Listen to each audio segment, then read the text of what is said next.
19 juillet 2021, bienvenue à notre édition du podcast La Relève, édition tête à tête. Martin Thériault et Anthony Desaulniers qui sont avec vous pour le dernier podcast avant le repêchage. Marty, es-tu excité? Là? C'est quand même vendredi. Là. Moi, je suis excité. Je te dirais, là, c'est un peu comme quand tu es dans les alentours du 16 ou du 17 décembre et là, tu as hâte de déballer tes cadeaux pour Noël et tu as même hâte parfois au jour de l'an pour aller célébrer avec tes amis. Là. C'est un peu la même... Mettons, les joueurs autonomes, c'est un peu mon jour de l'an. Le repêchage, c'est Noël, si tu veux, pour moi. C'est là que tu as les cadeaux, c'est là que tu es excité davantage. Puis non, puis surtout dans le contexte du podcast La Relève également, là, ce qu'on voulait faire, c'était renseigner les gens sur les espoirs, sur ceux qui pourraient un jour devenir des vedettes ou tout simplement jouer dans la LNH. Ben, je pense qu'il n'y a pas meilleur moment pour le faire que le repêchage de la LNH. On l'a toujours dit. Maintenant, des équipes de la LNH, avec l'ère du plafond salarial, se bâtissent davantage par le repêchage.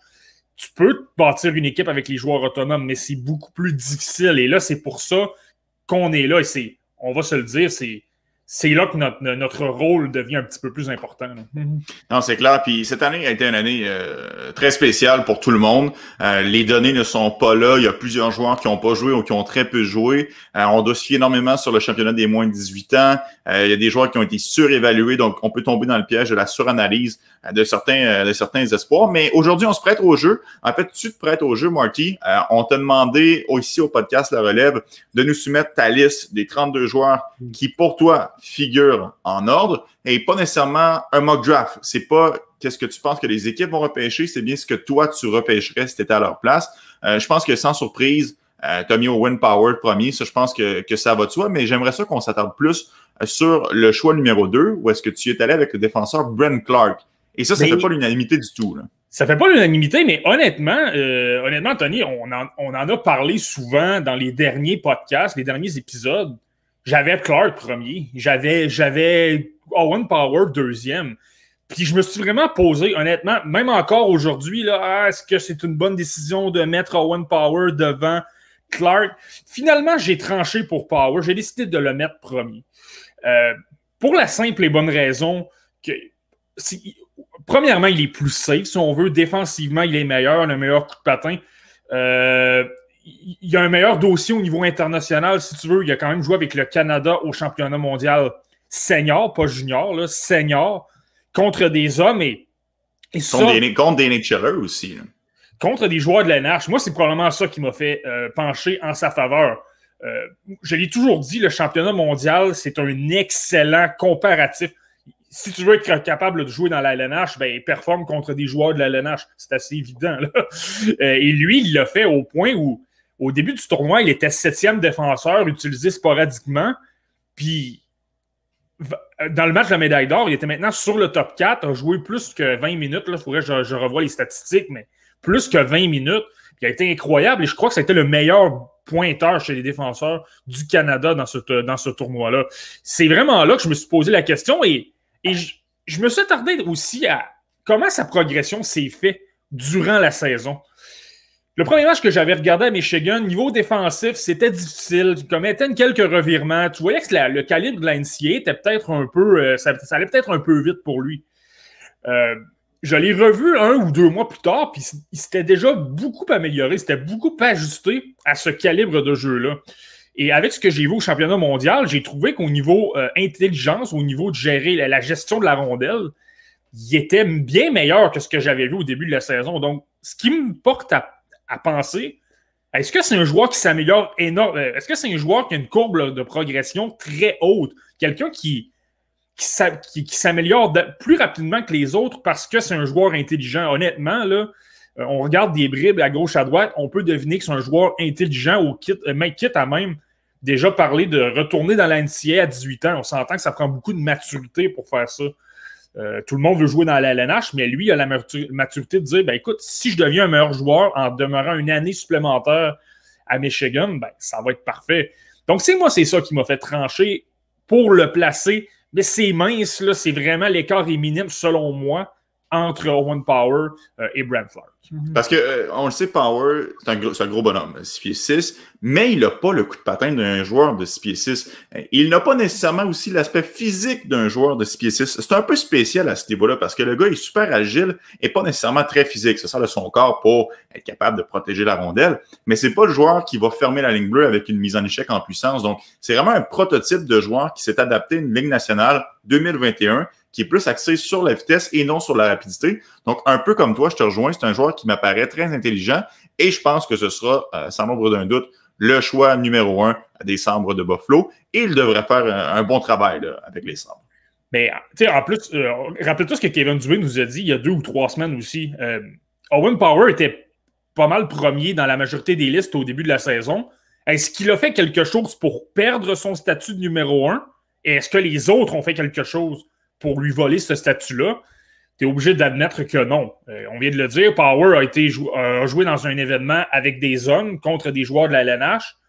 Les autres ont bien fait, mais bon, Beniers a joué dans le même tournoi, là, mais il n'a pas été aussi dominant qu'Owen Power. Et tu regardes tous les autres, oui, ils ont fait des choses intéressantes, mais pas au niveau d'Owen Power. Donc, est-ce qu'il a perdu sa place de numéro 1? Je pense que la réponse est non. Il l'a pas perdu. Tu sais. Tu parles de joueurs qui ont amélioré ou perdu leur statut avec la saison qu'ils ont connue. Je pense que Brent Clark, c'est un bon exemple. C'est un joueur qui a monté dans les listes, un joueur qui a bien performé dans les différentes compétitions auxquelles il a participé cette saison. Par contre, qui est de loin la seule personne que je connais qui le mette deuxième. Est-ce que tu te sens seul sur ton île ou tu es vraiment confiant avec cette prédiction-là? Parce que la plupart des mock drafts que j'ai lus dans les derniers jours, c'est plus dans le 4, 5, 6. Il est plus dans ce bassin-là. Donc, à 2, qu'est-ce qui fait en sorte que tu le places aussi haut sur ta liste?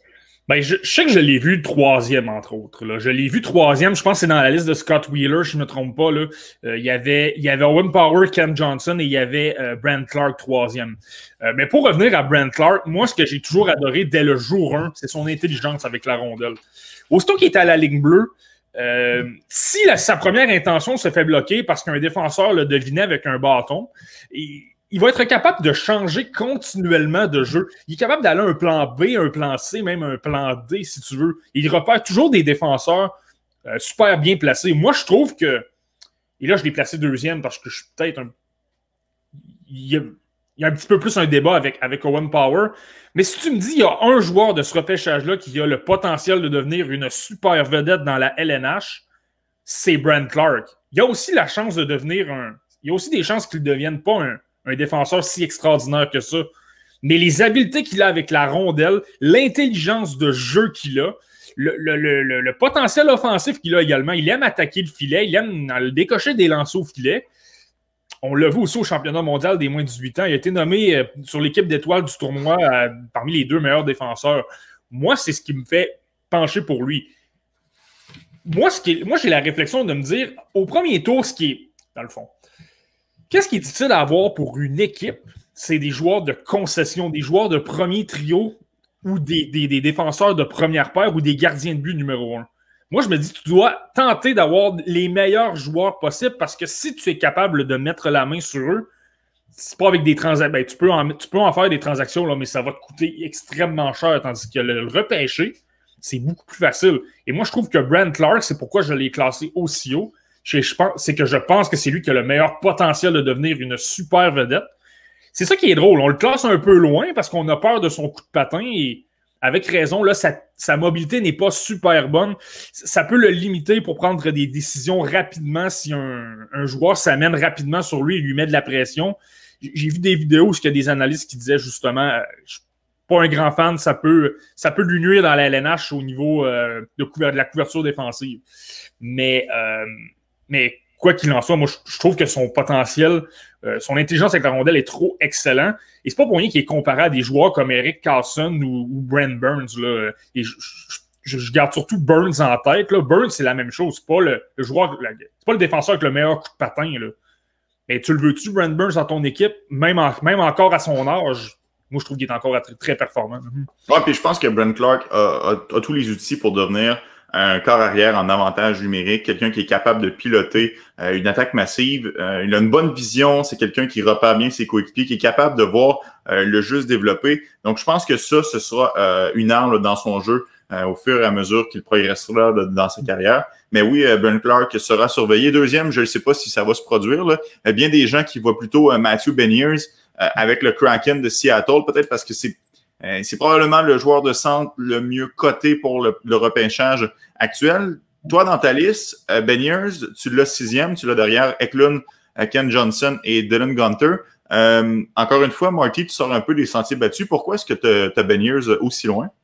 Ben, pour la même réflexion que je viens d'expliquer dans le cas de Brent Clark, est-ce que Matthew Beniers a le potentiel de devenir un joueur de concession de premier trio, ou là, on parle d'un attaquant, là, mais supposons que c'est un défenseur. Est-ce qu'il a le potentiel de devenir un défenseur de première paire? Moi, Matthew Beniers, il n'y a aucun débat là-dessus, c'est le joueur le plus complet de ce repêchage-là. C'est le Jonathan Toews, si tu veux, du repêchage. Il est super bon. En attaque, il est capable de se débrouiller. Il a un peu un instinct de vouloir se rendre au filet, de déranger les gardiens. Puis en défense, il n'y a pas des meilleures mains que Jonathan Toews. Il n'est pas plus habile avec la rondelle un peu?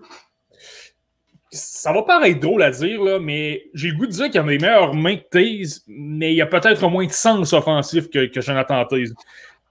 C'est comme ça que je suis en train de l'expliquer. C'est pour ça que Jonathan Toews, j'ai toujours adoré. Je l'adorais. Honnêtement, j'étais trop jeune. Je n'ai pas vu jouer avant son repêchage, là, mais je l'avais vu jouer après. J'ai toujours été un immense partisan de Jonathan Toews. J'ai toujours adoré.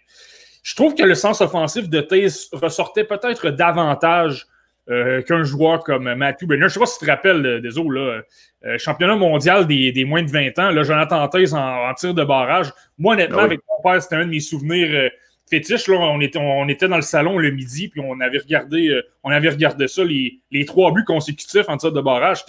C'était incroyable. C'était une première à l'époque. Là. On n'avait jamais vu ça, un joueur qui retourne continuellement. Là. Et il y en a eu par la suite, Troy Terry l'a notamment fait aussi pour les Américains quelques années plus tard, mais c'est un peu la mode là, de ce tournoi-là, c'est d'envoyer toujours le même joueur et le joueur réussit à battre le gardien de différentes façons. Oui, je me souviens très bien là, de cette séance de tir de barrage-là, c'était très marquant. Ben exact, c'est ça. Puis, mais c'était marquant parce que c'était la première fois qu'on voyait ça et honnêtement, en tant que partisan des Canadiens, il y avait Carey Price dans le filet, devant le filet de l'autre côté.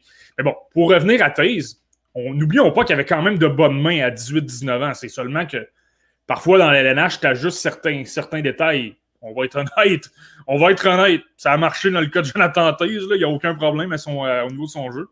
Mais tout ça pour dire que Matthew Beniers, c'est pourquoi je le classe peut-être 6e. On va probablement parler des autres joueurs, mais c'est que les joueurs devant lui, j'ai tendance à les voir davantage comme des joueurs qui sont capables d'être dominants dans la LNH au sein d'une équipe sur un premier trio, si tu veux. Beniers, lui, je le vois davantage comme un deuxième centre, mais qui va être bon partout. Là. C'est des deuxièmes centres qui ont plus de valeur que d'autres joueurs de deuxième trio parce c'est des couteaux suisses, ils sont capables de tout faire sur une patinoire. Mais est-ce que je vois un potentiel pour qu'il devienne un joueur de concession qui va faire 80 points et plus? Malheureusement, je ne le vois pas. Je le vois davantage comme un 60 ou 70. C'est pour ça que je le place 6e. Quand on parle de main, de flashiness, je pense que c'est synonyme de Ken Johnson.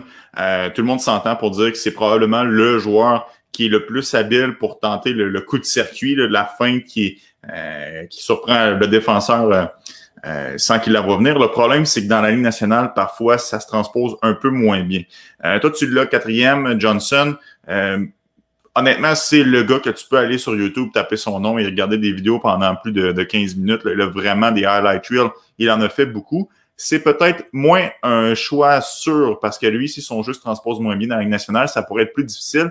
À 4e, tu es confortable avec cette sélection-là, Marky? Ben, il faut seulement revenir à ça aussi. C'est ma liste personnelle. Moi, si j'étais une équipe, je me présenterais à la table de repêchage avec cette liste-là. Est-ce que Ken Johnson va sortir 4e? Peut-être, mais les chances sont plutôt minces. C'est la même chose pour Brent Clark à 2. Non, je suis assez à l'aise de le voir là. Ben, tu viens de le dire, personnellement, vous allez remarquer, là, les joueurs avec des habiletés individuelles incroyables et qui sont de bons fabricants de jeu, là, j'ai souvent tendance à les mettre un peu plus haut. Puis Ken Johnson, c'est ça, on va pas se faire de cachette, c'est le meilleur fabricant de jeu du repêchage. Il est super bon à ce niveau-là. Là, la lacune de son côté, sa lacune majeure, même s'il est 6 pieds 1, c'est son côté physique. Mais moi, c'est ce qui me fait pencher, qui me fait dire, OK, je pense que c'est pas trop grave au niveau physique. Premièrement, il a seulement 18 ans. Donc, il a le temps de prendre encore de la masse pendant 2 ou 3 ou 4 ans. Et son poids, c'est 165 livres. Je suis désolé, mais c'est certain. C'est sûr et certain que Ken Johnson, lorsqu'il va signer son premier contrat professionnel, ne sera pas 165 livres. Et sans lui avoir parlé, c'est peut-être pourquoi il a décidé, c'est peut-être pas la raison majeure, mais les joueurs qui vont souvent dans la NCAA, c'est souvent pour ça. Je suis très grand, mais je suis assez mince. Il y a moins de matchs dans la NCAA. Ça te permet de t'entraîner davantage en gymnase, de prendre plus de masse, de passer. Là, Ken Johnson, ce ne sera pas ça, là, mais supposons pour un espoir de 5 ou 6e tour, de prendre 3 ou 4 ans dans la NCAA, à t'entraîner dans le gymnase, à devenir plus fort. Et 4 ans plus tard, ben, tu te retrouves dans la LNH, tu étais à 170, tu te retrouves dans la LNH à 220, 225, puis tu es parfait. Tu sais, je me souviens d'avoir parlé avec Alex Chiasson, là, 6, 7 ou 8 ans. Il venait de commencer dans la LNH avec les Stars de Dallas. Et moi, je lui avais demandé, je regarde ton portrait, tu jouais à Boston. Lui, c'est à Boston University, si je ne me trompe pas. Il dit, pourquoi tu as décidé d'aller dans les rangs universitaires alors que tu es un joueur de Saint-Augustin de Desmaures, tu aurais eu toutes les raisons de vouloir choisir la LHJMQ, les remparts de... C'est pas un choix des remparts, là. C'était pas un choix des remparts, mais ça aurait pu, là. Et c'était exactement ce qu'il m'avait répondu. Et moi, quand j'ai été repêché, j'avais... je mesurais 6 pieds 2, 6 pieds 3, mais je faisais 160, 170 livres. Et les années qu'il a passées à l'université lui ont permis de se renforcer. Et là, par la suite, il s'est retrouvé dans la LNH et Alex Chiasson, présentement, honnêtement, désolé.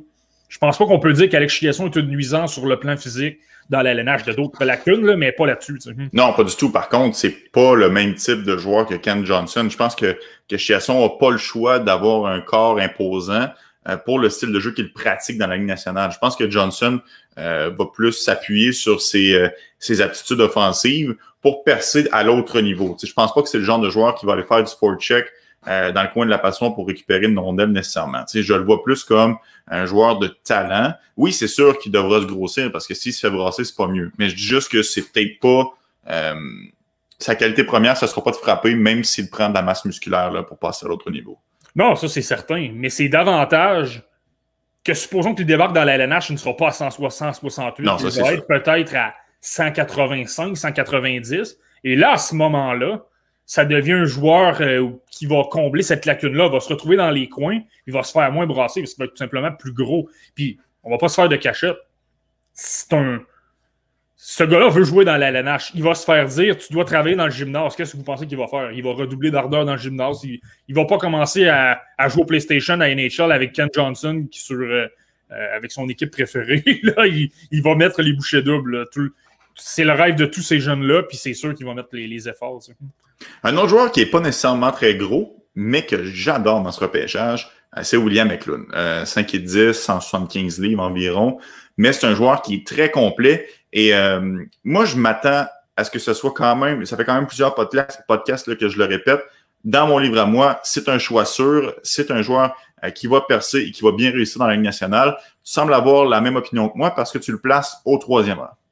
Moi, je l'ai toujours adoré. Puis ça date même pas de cette année, ça date de l'année précédente. Anecdote, dans le fond, on parlait d'Alexander Holtz et de Lucas Raymond l'année dernière pour le repêchage 2020. Donc, je m'amusais à regarder Alexander Holtz. Et là, ça a été annulé cette année en raison de la pandémie. Mais normalement, tu as ce qu'on appelle c'est exactement le même principe qu'au soccer. Là. C'est la Ligue des champions au hockey. Et Djurgårdens Gardens, qui est l'équipe d'Alexander Holtz, jouait dans ce tournoi-là. Je surveille Alexander Holtz, mais là, je vois un petit... Si tu veux repérer les joueurs de moins de 18 ans, souvent, c'est des joueurs avec des grilles, là, parce qu'au niveau international, à moins de 18 ans, tu dois jouer avec une grille. Et là, je vois le petit joueur avec une grille qui se présente. Je me dis, il y a quand même des qualités, il est quand même pas mauvais, des bonnes habiletés. c'est qui ce joueur-là?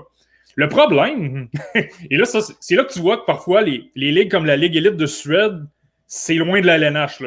Il n'y avait pas de nom dans le dos. En fait, le chandail était sensiblement aux couleurs de Joe Gardens, mais c'était pas le même chandail. C'était un chandail, je vais donner un exemple, c'était peut-être le chandail d'il y a 10 ans. Là, il manquait des chandails, puis c'est ce chandail-là qu'on lui a donné. Okay. c'est quand même particulier. Mais tout ça pour dire que là, OK, c'est qui ce joueur-là? Je m'en vais voir la feuille de match, puis je me rends compte que c'est William Eklund. Puis là, je dis, OK, il n'est pas dans aucune liste. Je commence à consulter des listes. Il y a des gens qui l'ont 3 ou 4e tour. Je dis, il me semble qu'il est bien meilleur qu'un espoir de 4e tour. Moi, je l'avais classé tout de suite 11, 12 ou 13 environ, là, sans... Puis là, c'est certain que ça change énormément après un an. Là. Je me vanterai pas de dire « Ah, je l'ai vu tout de suite. » Mais tout ça pour dire que je l'avais adoré en partant. Et là, cette année, il m'en a tout simplement montré davantage. Il jouait sur le premier trio de Joe Gardens, jouait justement avec Holtz, et honnêtement, il a mieux fait que Holtz. Il est plus travaillant que Holtz, il est plus complet que Holtz, et il a de meilleures mains que Holtz. Donc, moi, ça me fait penser, OK, ce joueur-là a du caractère. Ça, c'est ce genre de joueur-là qui peut, même si c'est un late, là, un des plus vieux joueurs du repêchage, moi, je pense qu'il peut vraiment très bien progresser parce que c'est un joueur qui a beaucoup de caractère et dans l'alénage du caractère, c'est toujours intéressant. Et c'est intéressant, mais je ne sais pas si tu as vu le texte sur The Athletic de William Eklund. Oui, je l'ai lu. C'est super intéressant. Oui, je l'ai lu, c'est effectivement très intéressant. Puis c'est bon ce qu'ils font The Athletic. Là, ça amène vraiment plus en profondeur sur les joueurs. Puis je vous le reconseille là à la maison. Je vous le conseille si vous n'avez pas eu la chance de le lire. En résumé, là, puis je ne l'ai pas placé 3e en raison de ce texte-là, là, mais en résumé, William Eklund vient d'une famille assez nombreuse, c'est le plus vieux de la famille. Puis il a eu pas mal toute sa jeunesse à élever en quelque sorte ses frères et sœurs. Là. Donc, on vous invite à aller lire le texte, mais ça donne un peu une genre d'idée de la maturité et comment ce joueur-là peut se comporter. Marty, tu termines ton top 5 avec probablement mon espoir chouchou, un joueur que j'adore, que j'ai adoré au championnat à des moins de 18 ans, c'est Dylan Gunter. Je l'aime ce joueur-là parce que il a jamais l'air dans le trouble. C'est pas quelqu'un qui panique avec la rondelle, c'est pas quelqu'un qui semble pris. Il est toujours efficace, il est très fluide, il est capable de zigzaguer à travers les différents joueurs adverses. Il trouve toujours des solutions. Moi, c'est vraiment un joueur que j'aime beaucoup. Et 5e, je trouve que c'est un placement qui est fair pour lui. Même moi, je le vois sortir un petit peu plus haut. Mais à 5, là, je déchirerai pas ma chemise. Là. Toi aussi, tu aimes bien Dylan Gunter, Marty? Ben, avant toute chose, là, moi, je me mouille depuis tantôt, là, mais toi, là, tu le placerais où, Dylan Gunter? Là? Moi, j'ai de la misère à... Moi, je le mets 3e. Moi, personnellement, je le mets derrière Ben Years, puis après ça, j'ai Eklund à 4. Moi, j'adore avec Owen Power premier. Là. Moi, j'adore Gunter. Honnêtement, je pense que l'équipe qui va faire son acquisition aura peut-être pas le joueur le plus transcendant, mais on va avoir un bon joueur dans la Ligue nationale qui va être capable de tirer son épingle du jeu, qui va avoir une belle carrière dans la Ligue nationale. Puis c'est pas le genre de joueur qui va donner des cheveux gris à un entraîneur. C'est vraiment un joueur fiable. Efficace. Honnêtement, je pense pas que l'équipe qui va faire son acquisition va se tromper. Mais en même temps, qui suis-je pour avancer de tels propos? Écoute, je sais pas ce que tu en penses. Là. Moi, je trouve que Dylan Gunter, avec le style qu'il a, premièrement, on s'entend, son arme fatale, c'est son lancer. Il est excellent. Il a un excellent tir sur réception. Mais il est très complet également. Mais je sais pas ce que tu en penses avec ce style-là. Là. Moi, je trouve que c'est le choix parfait pour les Ducks d'Anaheim au 3e rang. Tu le places avec un Trevor Zegras, avec un Jamie Drysdale qui va être en défense. Tu as besoin d'un genre de marqueur pour compléter les jeux incroyables que ces deux-là vont faire. Je sais pas ce que t'en penses. Je sais pas ce que tu en penses, mais moi, je trouve que Gunter serait un très, très beau fit en quelque sorte pour les Ducks. Là. Mais les Ducks, c'est quand même une équipe qui adore le talent pur et le talent brut. Moi, je vois peut-être plus Ken Johnson partir avec les Ducks. Mais c'est pas fou pour Gunter parce que c'est vrai que ça va être un one-two punch. On le sait que Zegras, autant il avait marqué des buts là, avec les États-Unis là, dans le championnat mondial junior, c'est à la base un passeur et un fabricant de jeu. Donc, lui, d'avoir quelqu'un qui le complète, ça va être bon. Mais je sais pas, on aurait dit que les Ducks, ils ont Troy Terry qui est très flashy. Ils ont Zegras qui aime beaucoup la fin. Je m'attends à ce que Ken Johnson plaisent beaucoup aux dirigeants d'Anaheim. Mais j'aille pas ton point pour Gunter. Là. Je pense que c'est un bon choix. Je m'attends pas à ce qu'ils choisissent un défenseur. Ceci dit, je suis pas mal sûr qu'ils vont y aller pour un attaquant. En même temps, tu sais, je vais reprendre la bonne vieille citation de Michel Therrien lorsqu'il était entraîneur-chef des Canadiens. Une salade de fruits, c'est très bon les cerises, mais ça te prend aussi ça te prend d'autres choses que des cerises. Là. Je sais. Mais ça reste qu'il y a des équipes qui ont un certain profil de joueurs qui aiment bien. Tu prends les Flyers, ils vont toujours y aller pour le papier sablé. Ça ne veut pas dire que tu n'auras pas de talent avec les Flyers de Philadelphie. C'est juste que ça, c'est un critère que leur fanbase adore, que leurs propriétaires adorent, que les dirigeants, on veut y aller dans ce moule-là. Pendant plusieurs années, le Canadien de Montréal, c'était plus la vitesse. On cherchait des joueurs qui étaient pas nécessairement, qui avaient des gros gabarits, qui allaient plus pour la vitesse. Moi, j'ai l'impression que les Ducks, c'est beaucoup axé sur le talent pur. C'est sûr que tu peux pas avoir juste 12 attaquants que c'est 12 Trevor Zegras, ça fonctionnera pas. Mais, en tout cas, honnêtement, si j'avais à mettre un 2$, je pense que ça va être entre ces deux joueurs-là. Bon, en tout cas, ça va être intéressant à suivre. Mais quoi qu'il en soit, Gunter, moi, pour point que je l'ai placé 5, même que la première fois que je l'ai vu jouer, j'avais tellement ses habiletés que je me suis dit, je le place premier. Je l'avais mis premier. Là, après l'avoir vu jouer, là, j'ai fait, OK, est-ce que tu veux ce joueur-là au premier rang? Est-ce que c'est un joueur qui va... Moi, c'est comme ça que je réfléchis. Là. Si tu le places premier au total, est-ce que ce joueur-là, c'est un joueur qui peut être pas seulement un joueur de concession, mais un des meilleurs joueurs de la Ligue? Et là, je me suis dit, OK, non, il n'y a peut-être pas des qualités de joueur de joueur archi-dominant dans la LNH. Ça peut être un bon joueur, mais pas un joueur archi-dominant. Donc là, c'est pourquoi je me suis dit, OK, je pense que je vais le diminuer un peu. Et là, c'est là que je l'ai... C'est là que toute l'année, c'est pas mal situé entre 4, 5, 6, peut-être 3e à un moment donné, là, mais toujours un peu dans ce coin-là. Alors, je pense que c'est un bon choix pour Gunter, Marky, puis il n'y a pas grand monde qui va te contredire là-dessus. Au 7e rang, on retrouve le frère de l'autre, enfin le frère des autres, tout comme son frère Quinn Hughes. Tu places Luke Hughes au 7e rang. C'est drôle, hein? Luke Hughes, c'est un nom qui est très sexy, mais on n'a pas eu l'occasion d'en parler énormément cette année pour plusieurs raisons. On le sait, là, il n'a pas eu nécessairement une année facile. Est-ce que es-tu un peu biaisé par le fait que c'est un Hughes? Est-ce que ça change quelque chose? S'il s'appelait Luke Smith, penses-tu que ça aurait eu une influence sur ta décision ou c'est vraiment un joueur que tu t'attends qu'il soit efficace dans la Ligue nationale? Hey, je te dirais, en partant, pour le surestimer, là, c'est dommage que Nick ne soit pas là en ce moment, là, mais Nick, je sais qu'il l'adore beaucoup. Je sais qu'à un moment donné, même, il le considérait dans les conversations pour le premier au total. Moi, je ne vais pas du tout aller là. Même, honnêtement, moi, je le place 7e, je me trouve conservateur. Parce qu'il y a des gens qui l'adorent bien davantage que moi. Là. Moi, mais c'est sûr que lui, ce qui est dommage, c'est qu'on aurait aimé voir... tu sais, le championnat mondial des moins de 18 ans, ça aurait été le fun de le voir là-dedans. Normalement, le programme américain des moins de 18 ans ont quelques tournois internationaux contre leurs pairs qui permettent de les comparer davantage. Mais l'équipe américaine des moins de 18 ans était limitée à jouer au niveau de la USHL et de la NCAA. N'a pas pu faire de tournoi. Et lorsqu'ils sont arrivés au mondial des moins de 18 ans, il s'est blessé, il n'a jamais joué. Donc là, c'est dommage. Il n'y a pas eu le... Tu sais, Mason McTavish a énormément profité de son championnat mondial des moins de 18 ans parce il a été incroyable et là, il s'est fait voir. À l'inverse, un joueur comme Luke Hughes, on n'a eu aucune idée de ce qu'il peut apporter parce qu'il n'a pas joué dans cet événement-là. Donc, moi, je trouve que moi, c'est gros que je me trouve conservateur. Mais penses-tu que ça va faire en sorte qu'il va glisser justement le fait qu'il y a certains joueurs qui ont été en mesure d'augmenter leur draft stock tout au long de la saison, puis que Luke Hughes, lui, un peu comme Kevin Dubé l'a dit pour Owen Power, n'a pas été en mesure de valider sa position, a peut-être glissé aux yeux de certains parce qu'il n'était pas là.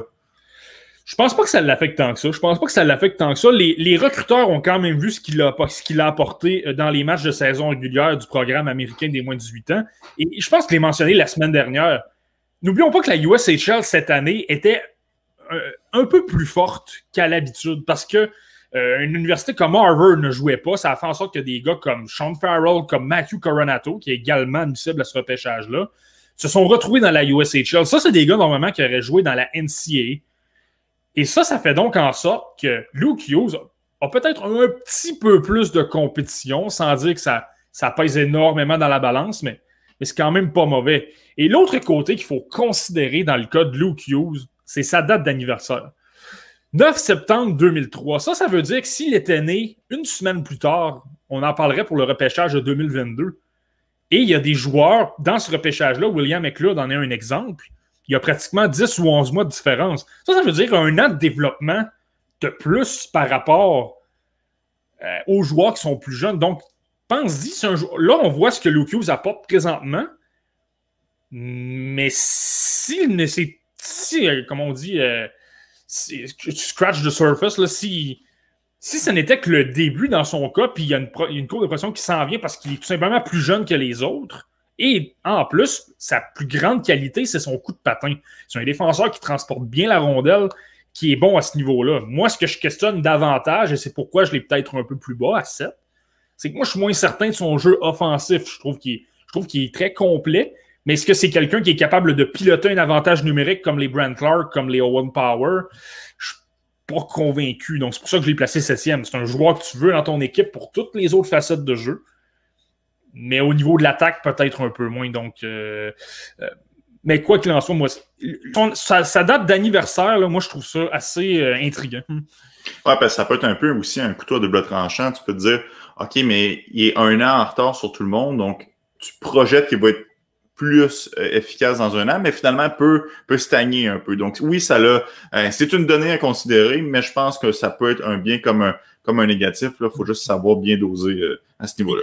Puis l'autre chose que je me questionne, on s'entend, de ce que j'ai vu cette année, Luke Hughes, c'est pas Quinn, c'est pas Jack au niveau des habiletés, de la vision de jeu, du talent pur. C'est pas dans cette catégorie-là, même. Et au niveau physique, il est beaucoup plus gros que ses frères. Là, c'est le 3, il est 6 pieds 2. Là, donc ça, c'est pas la même catégorie au niveau du physique. Mais moi, c'est ça que je me questionne. J'ai pas vraiment vu ce talent-là, mais est-ce que ça peut se développer? Un joueur comme Quinn Hughes était un late lorsqu'il a été repêché. Donc, est-ce que ça va donner la même... 14 octobre pour Quinn Hughes. Exact. Donc, est-ce qu'il va progresser davantage? Puis ses frères sont excellents, là, c'est pas ça du tout. Mais est-ce qu'il va progresser davantage que ses frères? Moi, c'est ça que je suis curieux. Honnêtement, là, on parle de Jack Hughes. Les Devils à 4, là, en plus, c'est pas nécessairement l'équipe qui a le plus de profondeur en défense. Moi, je trouve que ce sera un choix intéressant là, de choisir Luke Hughes et en plus, tu as son frère à côté qui va être là pour l'acclimater à la LNH. Moi, je trouve que ce serait un beau pari pour les Devils. Là.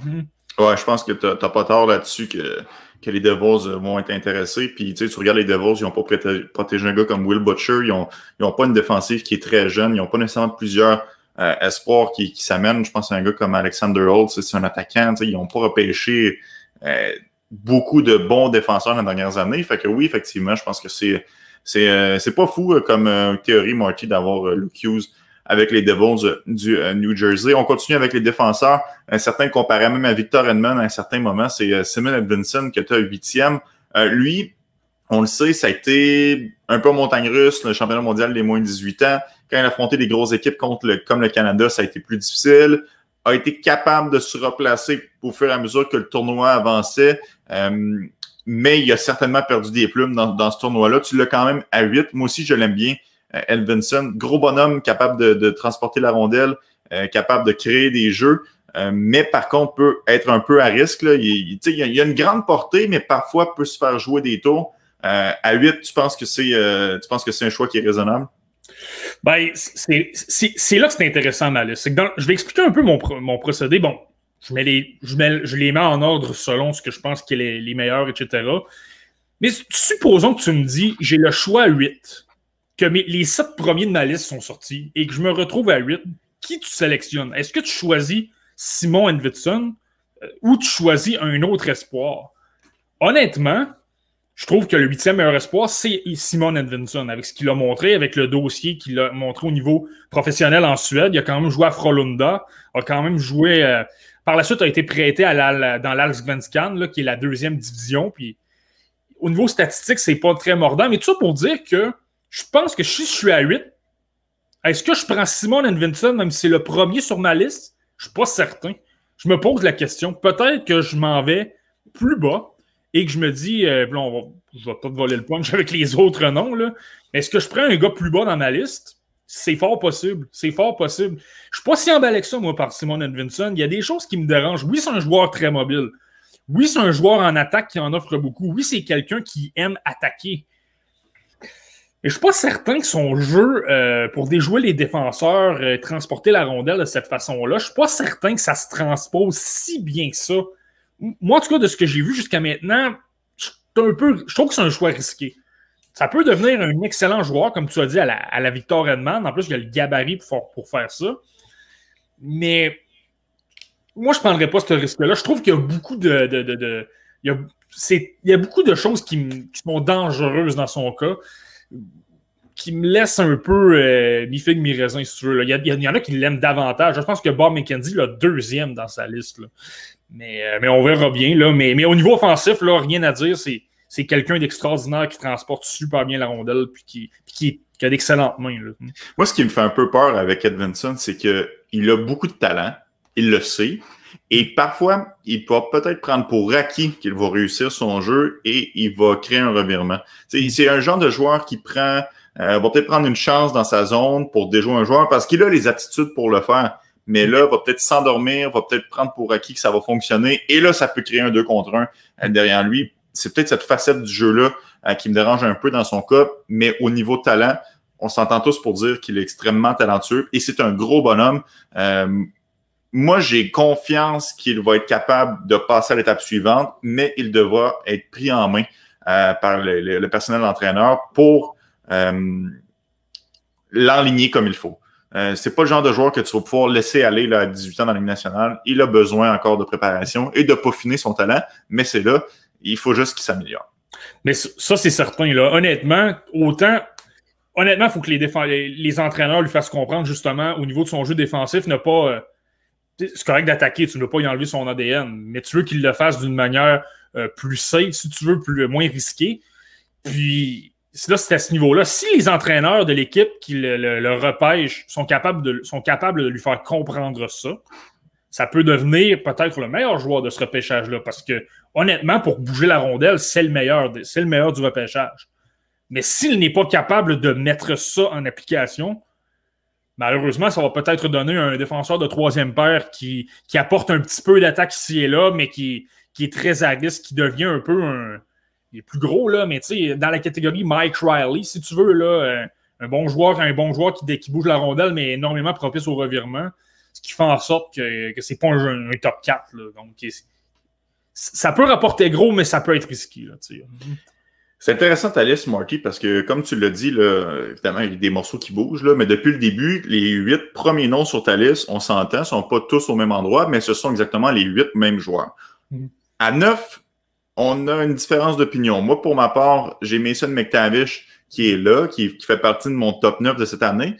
Toi, tu as décidé d'y aller avec Cole Sillinger, un joueur qui... je n'irai pas jusqu'à dire qu'il passe sous le radar, là, parce qu'on s'entend, parce qu'il est quand même bien placé dans plusieurs listes, mais il n'est jamais perçu comme un top. Je n'ai pas vu personne mettre Cole Sillinger dans les 3 premiers, là, et il y a quand même une certaine baisse là, à ce niveau-là, mais tu l'as quand même 9e. Qu'est-ce qui explique que Cole Sillinger se retrouve au 9e rang? Et je pense qu'il est passé un peu sous le radar, pour la même raison qu'un Luke Hughes. Il n'a pas joué au championnat mondial des moins de 18 ans non plus. Et c'est un joueur qui, l'année dernière, il avait choisi la WHL. Donc là, il aurait peut-être un peu plus voir les réflecteurs sur lui. Il aurait probablement joué au match des meilleurs espoirs. Les gens auraient pu le voir. S'il avait dominé, là, les gens auraient pu s'enflammer et le monter davantage dans les listes. Mais il est allé jouer du côté de la USHL dans une équipe pas très connue, là, une équipe quand même assez reculée. Et là, c'est peut-être pourquoi les gens... ne le considère pas vraiment. Mais moi, les matchs que j'ai pu le voir, là, honnêtement, moi, m'a beaucoup impressionné. C'est un peu un joueur, je trouve, je trouve qu'il est un peu dans la catégorie Matthew Benier. Je trouve qu'il est bon dans les deux sens. En attaque, il est très dynamique. Il a d'excellentes mains. C'est peut-être l'un des attaquants avec les meilleures mains de ce repêchage-là, capable de jouer au centre. Défensivement, tu vas regarder des analyses, c'est pas nécessairement ça qui ressort, là.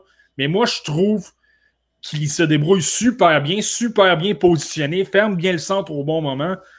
moi, il me plaît beaucoup dans le sens de centre, dans les deux sens de la patinoire. Je ne sais pas si tu me vois venir, là, j'ai placé Beniers 6e.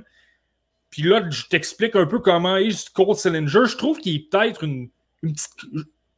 légèrement sous Matthew Beniers. Et si tu regardes tous les autres, il y a tellement de belles qualités dans les deux sens que je me dis, OK, lui, ça va être un excellent joueur de deuxième trio que tu préfères parfois avoir comparativement à des joueurs de premier trio qui ne sont pas bons défensivement. Donc moi, c'est pourquoi je l'aime beaucoup, c'est pourquoi je le place 9e. Et ses statistiques au niveau de la USHL, c'est quand même impressionnant. Là, c'est 46 points en 31 matchs. Là. Moi, ça me fait penser que tout est là. Travaille bien, joue bien. L'expérience de la LNH, en plus, son père, c'est Mike Sillinger, l'ancien des... c'est ça, l'ancien. Je ne vais pas nommer une équipe parce qu'il en a fait tellement. Oui, il en a fait pas mal. je vais souhaiter à Cole de jouer pour moins d'équipes un peu et de faire partie de moins de transactions. Là. Ça pourrait l'aider. Là. Mais Cole Sillinger, je te rejoins là, que il y a une vision de jeu, tu n'en as pas parlé, là, mais une vision de jeu incroyable, il est capable de faire d'excellentes passes. Mais par contre, je ne sais pas si c'est le fait qu'il est 200 livres, là, 6 pieds, mais son patin laisse à désirer. Puis dans la Ligue nationale, c'est une ligue de patins. Un joueur comme ça qui a... Tu sais, il y a quand même une certaine lacune à ce niveau-là, du moins de mon opinion. Moi, je pense que ça va lui faire mal. Puis je pense que c'est la raison pour laquelle il va sortir hors du top 10, je pense. Ben, moi, je crois qu'il ne sera pas repêché top 10. Je pense qu'il va être drafté, je pense qu'il va être repêché davantage entre 10 et 15. Mais maintenant, moi, je trouve que c'est un joueur qui se déplace bien sur l'ensemble de la largeur de la patinoire. Oui, c'est pas nécessairement le meilleur coup de patin. Mais tu sais, un gars comme Nick Suzuki à Montréal n'a pas de meilleur coup de patin non plus, puis ça n'empêche pas de devenir un... Ça n'empêche pas que là, avec probablement le potentiel départ de Philippe Danault, ça va devenir assurément le premier centre, et là, peut-être même un calibre premier centre, pas un premier centre par défaut, là, un vrai premier centre. Ben Cole Sillinger, si je pourrais le comparer à Nick Suzuki, là, mais c'est tellement un exemple pour montrer, OK, c'est pas nécessairement parce que le meilleur coup de patin qui n'est pas capable de réussir. Moi, je pense que, en tout cas, il comprend tellement bien le match que le coup de patin, il va être capable de compenser par son intelligence et comment il se positionne. Tu termines ton top 10, non pas avec McTavish, mais bien avec Chaz Lucius, qui a probablement un des meilleurs lancers du repêchage. Est-ce que je me trompe? Tu te trompes pas. C'est probablement, là, tu sais, je te dirais peut-être Dylan Gunter a peut-être le meilleur lancé, puis après ça, c'est peut-être ça, Chaz Lucius, tu sais. Puis Chaz Lucius, c'est la... Là, j'ai tendance à me répéter, là, mais c'est la même catégorie que Luke Hughes. C'est un joueur qui a raté les championnats mondiaux des moins de 18 ans. Il a même raté la majeure partie de la première moitié de la campagne. Il était blessé. Donc, ça, c'est des moments où il n'a pas pu se faire voir pendant qu'il y en a qui se sont illustrés pour faire leur place dans les listes. Mais lui, il ne jouait pas, donc ça l'a fait descendre un peu. Pourtant, Chaz Lucius, c'est un peu un... Bon, il est 6 pieds, 6 pieds 1, c'est pas le... Il est gros, mais il n'est pas gros en même temps, là, mais il y a un peu un style power forward, si tu veux. Là, c'est quand même quelqu'un qui est capable de foncer au filet et qui a un bon lancer. Moi, je trouve que ses aptitudes de marqueur et le fait qu'il est capable de se présenter un peu dans la circulation lourde, ben, ça en fait un joueur qui est super intéressant et qui est très bon. Et en plus, là, il va aller se développer avec les Gophers du Minnesota, une université qui va lui donner la chance, pas nécessairement des grosses vedettes qui sont dans cette université-là. Donc, je pense qu'il va peut-être avoir la chance de se faire valoir davantage. Ouais, puis tu l'as dit, il est dans la circulation lourde. C'est pas souvent le prototype du sniper. C'est un joueur qui va décocher de l'extérieur. C'est un joueur qui va se tenir un peu plus en périphérie, qui de temps en temps va venir dans l'enclave, mais la plupart du temps va être capable de battre les gardiens des cercles. Donc, pourquoi aller salir le nez? Ben, tu regardes Lucius, tu regardes des maps là, de où est-ce qu'il prend ses lancers. C'est énormément dans l'enclave. Donc, oui, c'est un gars qui a un bon tir, mais c'est un gars qui a un bon tir des endroits qui sont dangereux sur la patinoire. Donc ça, c'est intéressant parce que c'est pas quelqu'un qui va rester en périphérie. Tu sais, je pense notamment à Max Pacioretty, qui, lui, à Montréal, on l'a plus vu. Il n'était pas nécessairement le premier sur la rondelle, mais une fois qu'il avait la rondelle sur son bâton, pouvait obtenir d'excellentes chances de marquer. Mais il n'allait pas nécessairement salir le nez devant le filet. Donc, on est vraiment là, c'est pas du tout le même genre de joueur. Non, c'est ça, exactement. Puis là, malheureusement, il a manqué quand même une première moitié de saison. Donc là, la saison prochaine, supposons que les problèmes de santé s'éloignent et que tout va bien, ben Là, au moins, il va être capable de... Ça, c'est un aspect qu'il ne faut pas négliger non plus. Si tu n'as pas été capable de prendre ton envol pour progresser, c'est sûr que c'est davantage difficile de te faire valoir, de prendre ton élan. Il y a des joueurs dans la LGMQ qui ont peut-être joué 5, 7 ou 8 rencontres. Là, il y a eu l'application des zones rouges en raison de la COVID-19. Et là, ces gars-là ont rejoué 3 mois plus tard, mais 2 ou 3 matchs sporadiquement dans des bulles, tu arrêtes de jouer. Puis c'est parfait, c'était une super belle idée. Mais c'est pas comme avoir un rythme, jouer à toutes les semaines, puis te préparer à avoir ta routine qui va être, ça va être ça dans la LNH, on s'entend, ce sera pas une réalité avec des bulles. Là. Donc, ça pour revenir dans le cas de Lucius, peut-être qu'ils vont nous en offrir davantage que ce à quoi on s'attend, parce qu'il va être capable, s'il ne se blesse pas, là, d'avoir une saison plus normale et de mieux progresser parce qu'il va jouer à toutes les fins de semaine. Martin, tu n'as pas été berné par la centrale de recrutement. Rien à faire, même si Mason McTavish était au 2e rang de cette populaire liste. Toi, tu le places 11e. Honnêtement, j'ai été surpris parce que c'est un attaquant... Bon, c'est pas le meilleur attaquant. Il y a certaines limites là, à son jeu, mais par contre, c'est un joueur qui attaque le filet. C'est un joueur qui se présente. C'est un joueur qui est capable de mettre la défensive à l'épreuve de différentes façons. Et pour ça, je pense qu'il va sortir plus haut que 11e. Encore une fois, je répète aux gens, ce n'est pas des prédictions là, que tu nous apportes. C'est bien ta liste, que toi, les joueurs que tu préfères. Mais 11e, je m'attendais à ce que tu le classes plus haut. Pourquoi est-ce que McTavish est si loin? Mais c'est ça, c'est... Par rapport à une prédiction où il va être repêché, moi, je le vois top 10, assurément. Je le vois même, là, les Red Wings de Détroit à 6, là, je pense que ça peut être un beau choix pour eux. Ils ont beaucoup de joueurs de talent qui sont créatifs avec la rondelle. Là. Puis là, un gars comme McTavish qui apporte un peu plus de papier sablé, ça pourrait être un super beau complément à ce joueur-là. Et même à Dylan Larkin, qui est plus vieux, mais qui n'est pas nécessairement le joueur le plus physique, le plus imposant. Philippe Zadina aussi. Exactement. Tu n'as pas de joueur. Tu avais Anthony Mantha, mais Anthony Mantha, souvent, sa constance, son éthique de travail laissait à désirer. Mais Mason McTavish, c'est pas le cas du tout. Lui, toujours la pédale au plancher. C'est un leader. Dans les gros matchs, il a quand même bien sorti au bon moment. La raison pour laquelle je l'ai seulement 11e, mais il ne faut pas lancer... C'est un peu sévère de dire « Ah, tu le places 11e, tu ne l'aimes pas. » Non, je l'aime quand même bien. C'est que je préfère les Sillinger et Lucius à lui pour les raisons que j'ai nommées, à cause des potentiels offensifs. Moi, je trouve que Mason McTavish, oui, il en apporte offensivement. Oui, il est capable d'aller au filet. Oui, c'est un joueur hargneux. Mais à l'attaque, je crois qu'il faut quand même se garder une petite gêne. Là. Oui, il a été bon au championnat mondial des moins de 18 ans, mais c'est un excellent joueur qui va jouer dans la LNH. Ça va être un top 6.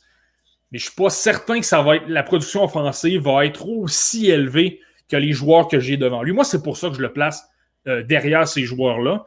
Il a de bonnes mains, de bonnes habiletés, mais je trouve qu'il y en a peut-être un peu moins que les...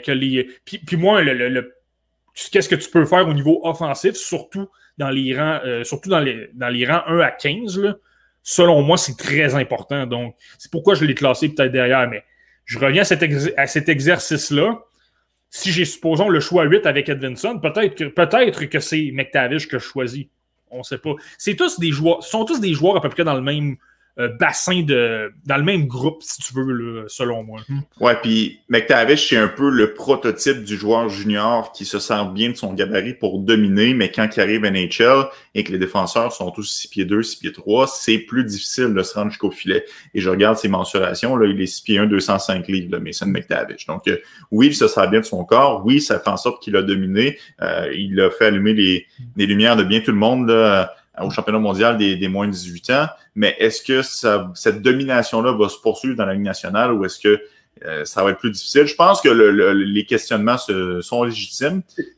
Personnellement, je pense qu'il va être capable d'adapter son jeu puis d'être en mesure de déranger l'adversaire pareil, mais il ne sera pas aussi dominant. Là, je pense que ça va de soi.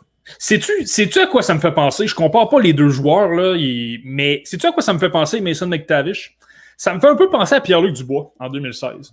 Pierre-Luc Dubois, c'était un peu la même chose. Il était classé environ dans les mêmes eaux. Là. C'est un joueur qui était classé 13, 14, puis a monté énormément dans les listes vers la fin de la saison. À l'époque, c'était les Screaming Eagles du Cap-Breton. Il y avait une excellente série. Puis il avait montré un côté hargneux, justement, d'aller au filet, du caractère et tout ça. Puis il était bon aussi, là, il y avait un excellent lancer également, là. Puis on l'a vu, là, il a été repêché 3e au total devant un Jesse Puljujarvi que tout le monde voyait. Tout le monde faisait un top 3 clair et net, et finalement, Pierre-Luc Dubois s'est fait une place devant Puljujarvi. Certaines personnes mettaient même Puljujarvi devant Laine à ce moment-là, donc ça avait été vraiment la surprise que Dubois perce le top 3 à ce moment-là. Exactement. Puis McTavish, je trouve que c'est un peu la même chose.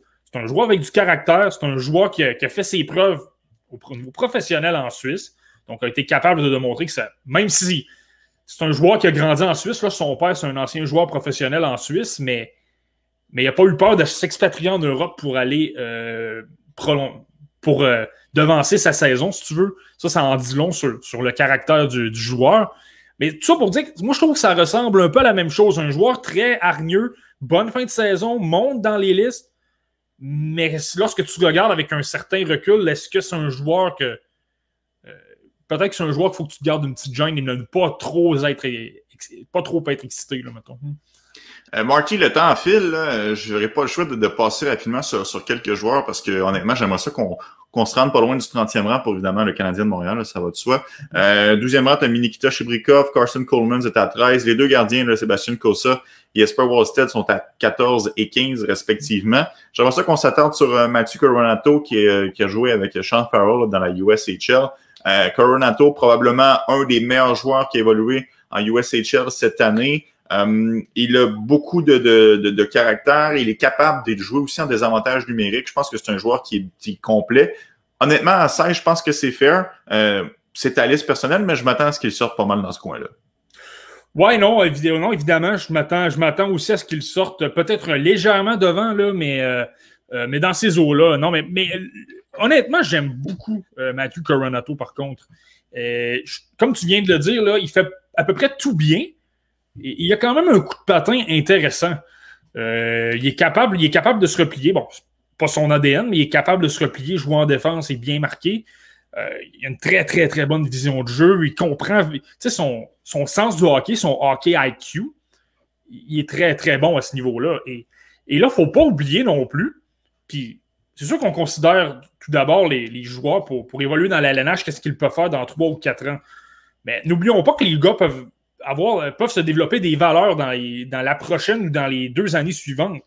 Et lui, en jouant avec Sean Farrell, là, il va se retrouver à Harvard.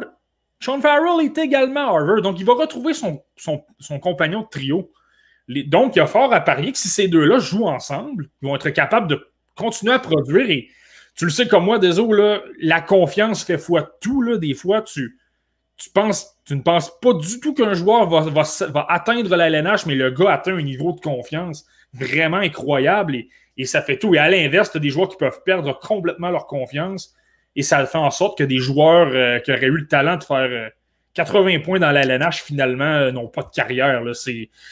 Mais tout ça pour dire, je trouve que Coronato a les éléments pour bien se développer progressivement. USHL, NCAA, tu joues là une ou deux années. Par la suite, tu te retrouves dans la LNH. En tout cas, moi, je trouve que c'est un joueur que j'aime beaucoup, honnêtement. À 17, vraiment pas mon préféré, là, Fabien Loussel. Là, ça fait quand même plusieurs fois que j'en parle, là, donc évitons le sujet. Mais j'aimerais ça qu'on parle plus de ton joueur qui est à 18, Carson Lembus. Moi, personnellement, j'ai un peu de la misère à l'évaluer parce que non seulement il y a eu une saison difficile en Finlande, il y a eu aussi une blessure qui après seulement 2 matchs dans la WHL. Donc, c'est un joueur qui est très intriguant. À 18, j'ai de la misère à me faire une tête si j'étais l'équipe qui repêche à ce rang-là, si c'est le joueur sur lequel je jetterais mon dévolu. Toi, qu'est-ce qui fait en sorte que tu le places à 18? Mais moi, j'aime bien comment il bouge la rondelle. J'aime comment il est quand même capable d'attaquer un peu le filet. J'ai regardé un de ses 2 seuls matchs du côté de la Ligue élite finlandaise. Parce que lui, faut pas oublier, justement, lors du début de saison, lorsque toutes les ligues étaient arrêtées au Canada, lui a décidé d'aller jouer, je pense, avec l'équipe de JYP du côté qui va skier en Finlande. Puis, Au départ, il jouait avec l'équipe des moins de 18 ans, des moins de 20 ans, puis il a tellement impressionné l'équipe là-bas qu'il s'est retrouvé à jouer un match avec les professionnels. J'ai pas détesté ce que j'ai vu. Il bougeait quand même bien la rondelle, puis il y avait on s'entend, là, c'était pas un joueur qui attaquait constamment le filet, mais tu sentais qu'il y avait un certain instinct pour peut-être vouloir développer des trucs. Là, le problème, c'est pourquoi il a diminué quand même beaucoup dans les listes. Est-ce qu'il y a un facteur wow dans son jeu? Peut-être un peu moins. C'est peut-être pas un joueur, lorsque tu l'as vu cette année, qui était sexy. Et pourtant, la saison précédente à Winnipeg avait été quand même bon du côté de la WHL.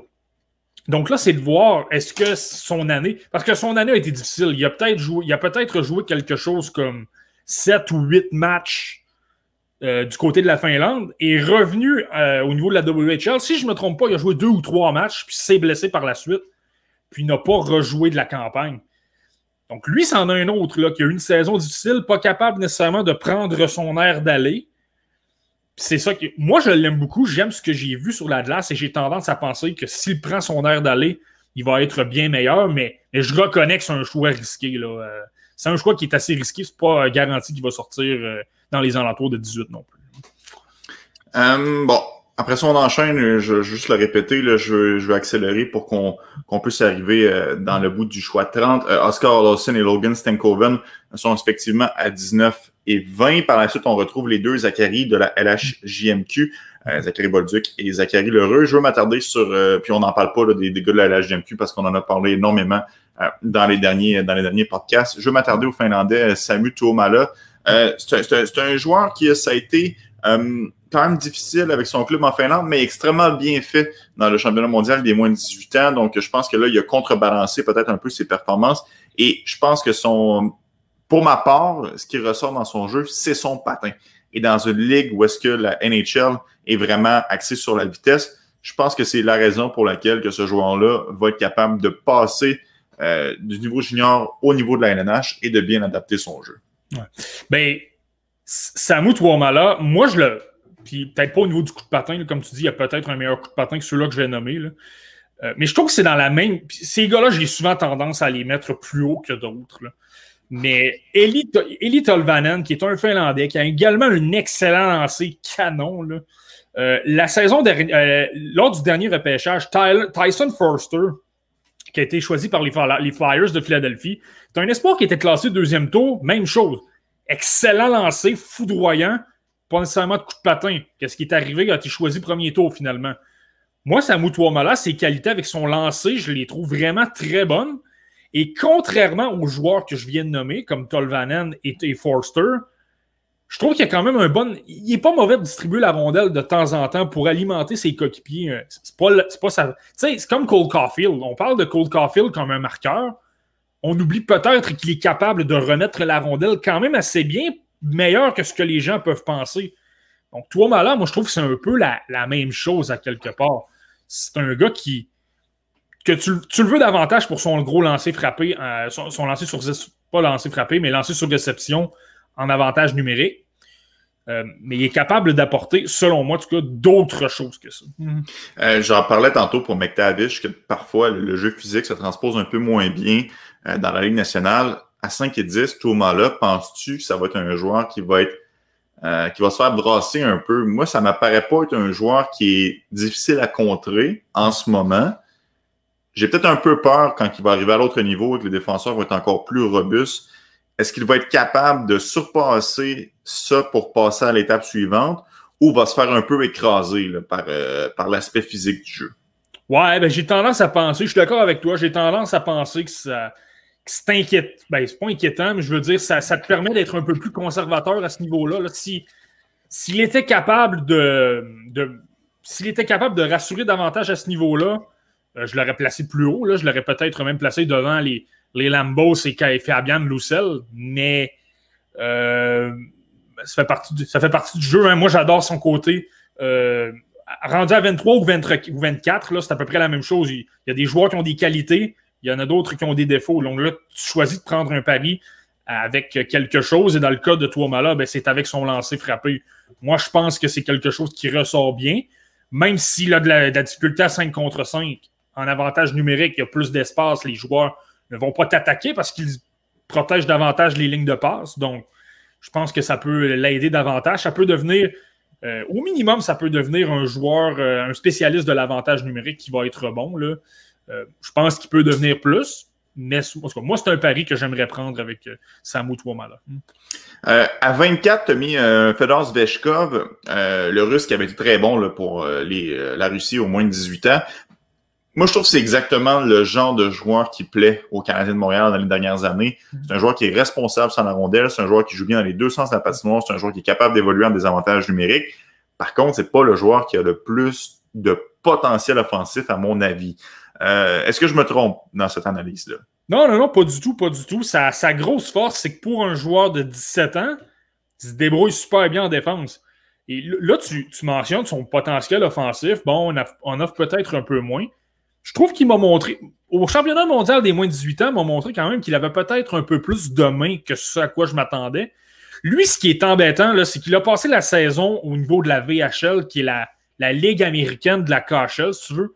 Mais ça veut dire qu'il a joué contre des hommes, contre des professionnels entre 20 et 30 ans. Là.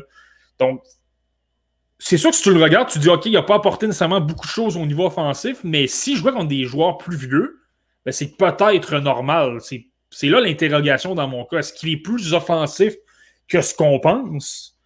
C'est ça la grande question. Moi, j'ai tendance à penser que malgré tout, il en offre moins que les gars que j'ai placés plus haut. Là.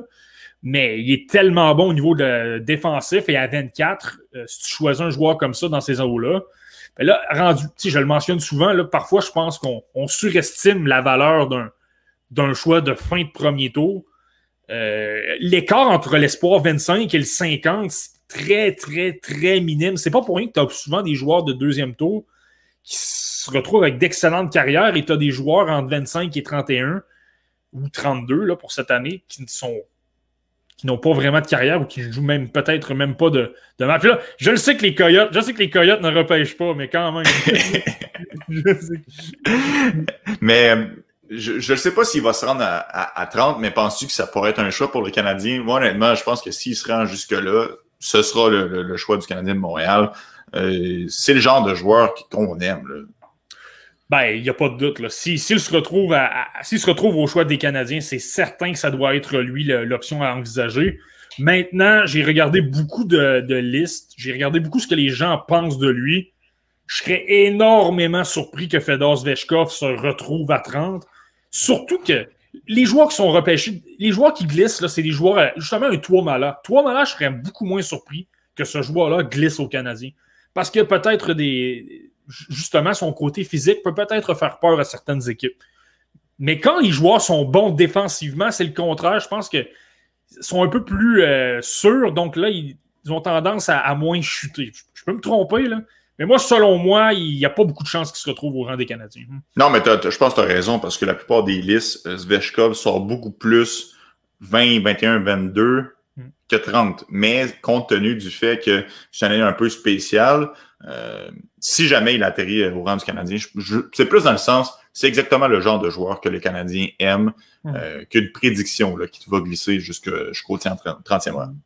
Ça fait un choix, sans comparer les styles, ça fait un choix très Ryan Poehling et c'est pas nécessairement mauvais, justement. À défaut de vouloir prendre une chance avec un joueur qui peut devenir un excellent joueur offensif dans la LNH, ben, c'est un joueur de 2 ou 3e trio qui est très efficace dans les deux sens de la patinoire. Ça peut être une bonne option aussi. Là. Bon, après ça, on a Brennan Hartman qu'on avait vu là, pour le Canada, Ville Koivunen aussi qui se retrouve sur ta liste là, à 26. J'aimerais ça qu'on parle de Aatu Räty parce que Räty, de ce que j'en ai compris, il y a certains recruteurs qui le placent très haut, il y a certains recruteurs qui le placent très, très bas. Il ne semble pas faire l'unanimité du tout. Certaines personnes trouvent qu'il y a un manque de IQ offensif, il y a d'autres personnes qui trouvent qu'il y a un manque de patin. Il ne fait vraiment pas l'unanimité. C'est probablement l'espoir qui m'intrigue le plus de ta liste. À 27, penses-tu qu'il y a des chances d'être plus haut? Penses-tu qu'il y a des chances d'être plus bas? Est-ce que c'est quelqu'un que tu aimes bien? Ben, ce qui est d'autant plus intéressant dans le cas d'Aatu Räty, c'est que c'était on va revenir en arrière d'un an, là. Tout le monde parlait de la course à Aatu Räty pour le choix numéro 1, pas pour le choix 27, le choix numéro 1. C'était lui que tout le monde voyait. Il avait été bon au championnat mondial des moins de 18 ans en étant plus jeune que tout le monde. Si je ne me trompe pas, je ne veux pas me mouiller là-dessus, il avait peut-être joué au mondial des moins de 20 ans même. Mais il avait joué au niveau professionnel en Finlande. Il était très bon, puis il se démarquait. Mais cette année, il a pris un pas de recul, honnêtement, même par rapport à sa saison de 16 ans, si tu veux. On s'attendait à ce qu'il joue avec l'équipe finlandaise des moins de 20 ans au championnat mondial junior. Il n'a pas été invité finalement. Ça a été une énorme déception. On lui a préféré Brad Lambert, qui lui est disponible au repêchage de 2022. Ça en dit long sur la confiance qu'on avance ce joueur-là. Une saison vraiment difficile au niveau de la Liga finlandaise, au point où il a même joué des matchs au niveau de la Ligue des moins de 20 ans. Je pense que c'est ça qui l'a fait énormément chuter. Il y a beaucoup, beaucoup de déceptions à ce niveau-là. Et au niveau du style de jeu, moi, ce que j'ai remarqué, c'est qu'au niveau offensif, dans le fond, ça s'explique. Ses succès la saison dernière s'expliquent peut-être parce qu'il était déjà avancé physiquement davantage que certains jeunes de 16 ans. Je pense que ça l'aidait davantage à performer au niveau professionnel en Finlande. Surtout que la Finlande, le jeu est peut-être moins robuste que s'il jouait dans la LHJMQ, par exemple. Mais là, comme il a voulu prendre la coche de plus, si tu veux, puis là, c'est pas vraiment arrivé parce que le potentiel offensif, finalement, n'était peut-être pas tout à fait là. Moi, c'est comme ça que je le vois. Excellent joueur de troisième trio, très tenace, très hargneux. Au niveau de la compréhension du jeu, il est excellent. Là, il n'y a rien à dire. Mais c'est le jeu offensif. Moi, je trouve qu'il n'en apporte pas vraiment. Ça en fait un joueur de troisième trio. Puis, moi, c'est comme ça que je le vois. Ce qui est quand même spécial, parce qu'il a les aptitudes. Il est très bon avec la rondelle. Il est juste pas capable de créer quelque chose. Tu sais, c'est un joueur qui... On appelle ça, à l'époque, on appelait ça des joueurs de warm-up. Tu arrives dans le warm-up, puis le gars, il dribble la rondelle super vite, puis il a vraiment d'excellentes mains. Puis après ça, la partie commence, puis c'est pas nécessairement le joueur qui se démarque le plus. Bon, je suis pas en train de dire que c'est un joueur de warm-up, mais vous comprenez un peu ce que je veux dire. Le gars a les aptitudes. Il n'est juste pas capable de mettre les ingrédients en place pour que ça colle, pour créer quelque chose en situation de match. Mais je pense que ça illustre bien pourquoi. Puis là, on salue André Tourny qui est devenu entraîneur-chef des Coyotes de l'Arizona, mais lorsqu'il travaillait à TVA Sport, je dis des excellents individuels que tu as nécessairement du QI hockey, un sens du hockey. Je pense qu'à tour à tout, le montre super bien. Il a d'excellentes mains. C'est pas nécessairement qu'il n'a pas de vision de jeu. Il est capable de repérer des coéquipiers. Mais lorsque c'est le temps de créer offensivement, de repérer des chances, de voir les jeux se développer 2 ou 3 secondes à l'avance, là, alors que tu t'attends à ce que le joueur va couper, tu vas être capable d'envoyer la rondelle derrière les défenseurs, un jeu de soccer, si tu veux. Là, c'est des exemples que je donne. Là. Mais là, à ce niveau-là, peut-être qu'à tour à tour, en tout cas, moi, ne m'a pas montré qu'il avait nécessairement un gros sens du hockey, du moins du côté offensif. Défensivement, ça va bien, mais c'est au niveau offensif. Là. On a Xavier Bourgault à 28. Mais j'aimerais ça qu'on parle d'Olin Zellweger parce que Zellweger, c'est un joueur... C'est le fameux prototype là, du petit défenseur, là, tout le monde les met dans la même catégorie, mais Zellweger, c'est pas ça du tout. C'est pas nécessairement un petit défenseur qui va apporter de l'attaque, c'est un petit défenseur que je trouve qui est coriace, c'est un petit défenseur qui travaille fort pour récupérer la rondelle, les batailles 1 contre 1. C'est pas du tout là, le petit défenseur qu'on va voir faire des spinoramas à la ligne bleue là, pour générer de l'attaque. Je trouve que c'est un petit défenseur nouveau format, et toi, tu le classes au 30e rang. Qu'est-ce qui t'impressionne chez Zellweger? Penses-tu qu'il va être capable de tenir son bout contre des hommes dans la Ligue nationale? Moi, honnêtement, je l'adore. On en avait déjà parlé avec Kevin Dubé. Je sais que lui, c'était son coup de cœur. Forcé d'admettre que c'est mon coup de cœur aussi. Il n'y a pas grand monde qui le place au premier tour. Là. Moi, vous allez remarquer là, dans mes listes, j'ai souvent tendance à placer les défenseurs avec un bon potentiel offensif plus haut que ce à quoi on peut s'attendre.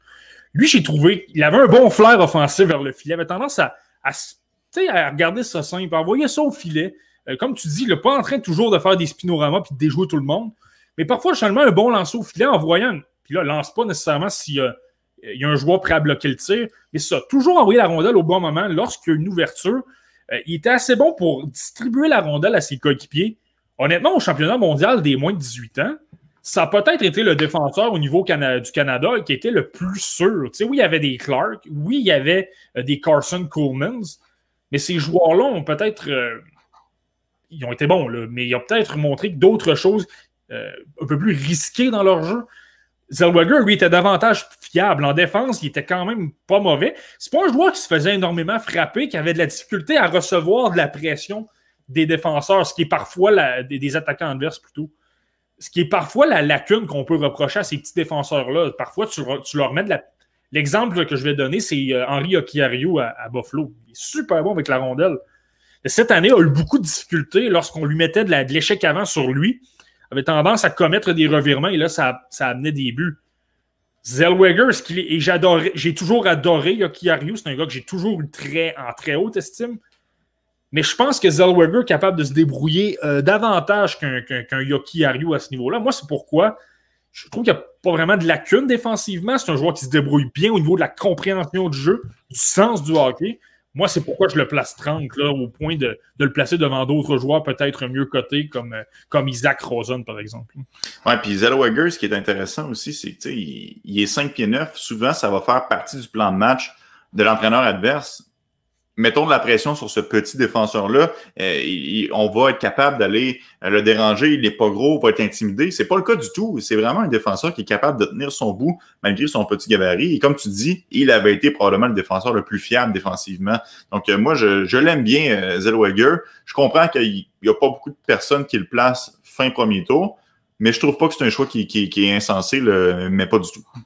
Mais ça revient à ce que je disais pour les Tuomala et pour les joueurs de fin de premier tour. Ils ont tous des qualités exceptionnelles, ils ont tous des défauts exceptionnels. Moi, j'aime mieux prendre une chance avec un Zellweger qui m'a montré beaucoup de choses au niveau offensif et qu'en plus, il m'a montré que défensivement, il était capable d'en prendre. J'aime mieux parfois prendre une chance avec ce joueur-là par exemple... Francesco Pinelli va probablement jouer dans la LNH. Il y a plus de chances que Zellweger. Est-ce qu'il y a plus de chances de devenir une vedette dans la LNH? Moi, je pense que non. Je pense que son upside n'est pas si grand que ça. Pinelli, c'est un travaillant, mais c'est peut-être pas le joueur à qui le talent sort par les oreilles. Ouais, il y a plus de chances de devenir un flop aussi. Pinelli, il m'apparaît beaucoup plus unidimensionnel. Non, mais c'est vrai. Là. C'est pas un joueur qui... je ne miserais pas nécessairement sur lui pour être un sure shot dans la Ligue nationale, Pinelli. Mon opinion personnelle. Ouais. Ben, écoute, c'est pas pour rien que je ne l'ai pas premier tour. Là. Je ne suis pas un énorme fan non plus. Moi, je pense qu'il y a plus de chances de jouer que tu le penses. Sauf que de là à dire que ça va être une vedette, là, moi, je pense que non. Je pense que c'est un joueur étiqueté 3e trio, peut-être même 4. Et là, c'est sûr que ça rentre un peu dans ta catégorie. Là, s'il devient un joueur de 4e trio, ben... Pas besoin d'être un expert en mathématiques pour savoir qu'après 4, il n'y a pas vraiment de place dans la formation. Donc. Non, mais puis quand je dis flop, entre guillemets, là, je vais quand même mettre des guillemets, ça ne veut pas dire qu'il ne jouera pas dans la Ligue nationale. Ça veut juste dire qu'il ne deviendra pas nécessairement le joueur talentueux sur lequel on peut compter pour progresser dans la Ligue nationale. Je m'attends plus à un joueur, comme tu dis, de rôle, un peu plus... diminuer au sein de l'équipe, moins le joueur qui gagne 8 millions par saison. Donc, c'est plus ça que je veux dire par flop que par joueur qui n'atteindra pas la grande ligue. Ouais, je comprends. Un choix Yoel Armia un peu. Le gars, c'est un choix de premier tour. Le gars joue dans la LNH. Il est quand même utile à... Ben là, on ne sait pas si ça va être au Canadien ou ailleurs, là, mais il est quand même utile à une équipe, mais n'a pas offert ce à quoi on s'attendait. Exact. Exact. N'a pas répondu nécessairement aux attentes. J'adore Isaac Rosen à ton choix de 31 et j'adore aussi Zach Dean à ton choix de 32. Je trouve que ce sont deux joueurs quand même au profil similaire dans l'éthique de travail. C'est deux joueurs qui travaillent excessivement fort et je suis content que tu les places respectivement au premier tour. Ben, écoute, Zachary Dean... Le pire, c'est que j'ai fait ce changement-là récemment. Je pense que j'ai fait ce changement-là en fin de semaine. Zach Dean, j'ai toujours adoré. Ce qui m'a toujours chicoté un peu, c'est sa fiche. Si tu regardes ses statistiques. Je trouve que ses statistiques ne rendent pas justice au potentiel de joueur qu'il est. J'ai commencé à le regarder cette saison et honnêtement, le premier match que j'ai vu, il a marqué 2 buts, des buts incroyables. Un but où il a déjoué le défenseur devant lui en espace restreint à côté du gardien de but.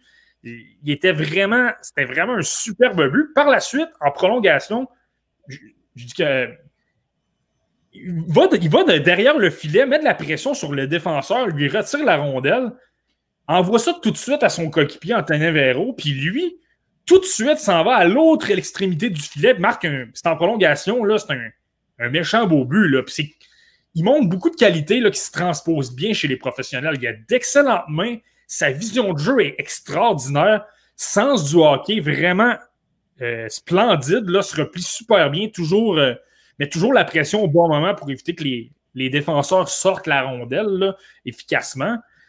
Puis au niveau offensif, il en offre beaucoup. Moi, honnêtement, je vois 20 points en 23 rencontres, je me dis, voyons donc, il me semble qu'il joue mieux qu'une fiche comme ça. Il y a des joueurs dans la LHMQ qui ont de bien meilleures statistiques, qui sont bien moins bons qu'un Zach Dean. Bon, moi, puis il travaille super fort. Honnêtement, là, selon moi, et je parlais avec Alain Chénier, notre expert au repêchage pour TVA Sport.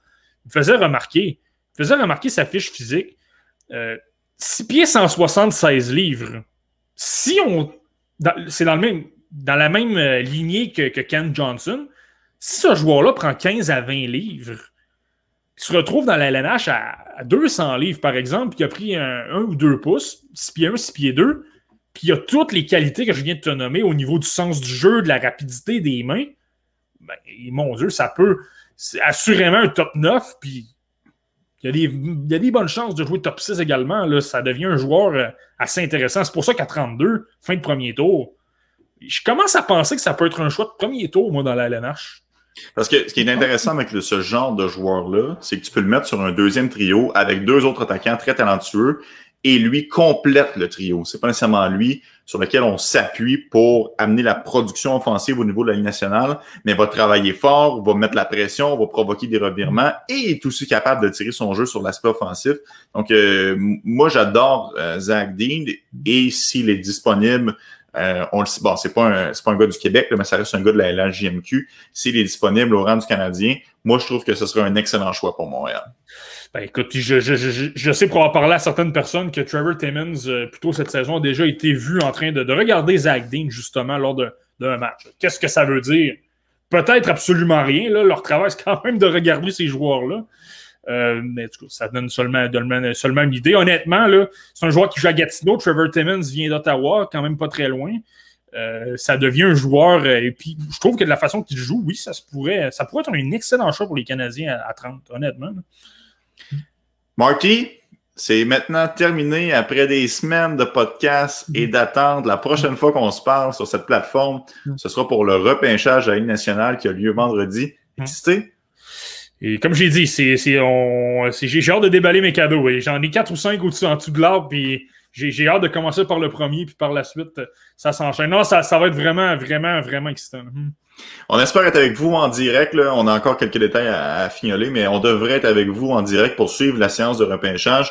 Donc, si vous voulez nous accompagner dans notre aventure, nous, ça va nous faire plaisir de vivre ces moments-là avec nous, avec vous. C'est-à-dire, on le sait, le repêchage, au final, on pourrait tout simplement se réveiller le lendemain matin, voir la liste, parfait, c'est ça qui est arrivé, mais c'est le fun de le vivre, c'est le fun de vivre l'émotion, c'est le fun d'être présent. Si vous avez envie de vivre ça avec nous, eh bien, suivez-nous sur le podcast La Relève, autant sur notre page Facebook que sur notre page YouTube ou encore sur notre Spotify. Marty, c'était très bon ton exercice. Félicitations d'être prêté au jeu. Et un dernier mot en terminant?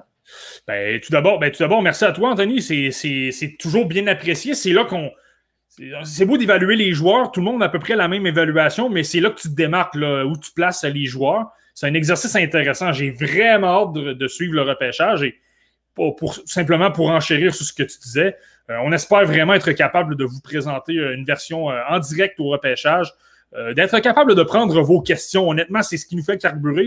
C'est ça pourquoi on est là, d'essayer de vous informer le plus possible. On essaie de couvrir plusieurs espoirs, mais il y a peut-être plein de joueurs à qui on n'a pas pensé qu'on pourrait vous fournir des informations. Donc, n'hésitez pas à nous poser des questions sur les espoirs les plus obscurs possibles, si vous voulez, là. Puis on va essayer du mieux possible, selon nos connaissances, de de vous en informer. C'est pour ça qu'on est là. Donc, on va travailler extrêmement fort pour être là vendredi. Et puis, tu dis travailler, c'est même pas du travail parce que on aime ça, faire ça, c'est une passion. Puis, on est des tripeux, un peu comme vous là, qui nous écoutez. Là, on tripe hockey. Puis, on espère que vous allez être avec là vendredi. En attendant, je vous souhaite de passer une belle semaine. Et d'ici là, il y a le repêchage d'expansion. Il y a plein d'autres sujets qu'on n'a pas couverts aujourd'hui parce que nous, on veut plus s'attarder aux espoirs. Mais je pense que ça va brasser pas mal dans la planète hockey au Québec. Ciao tout le monde. Bye.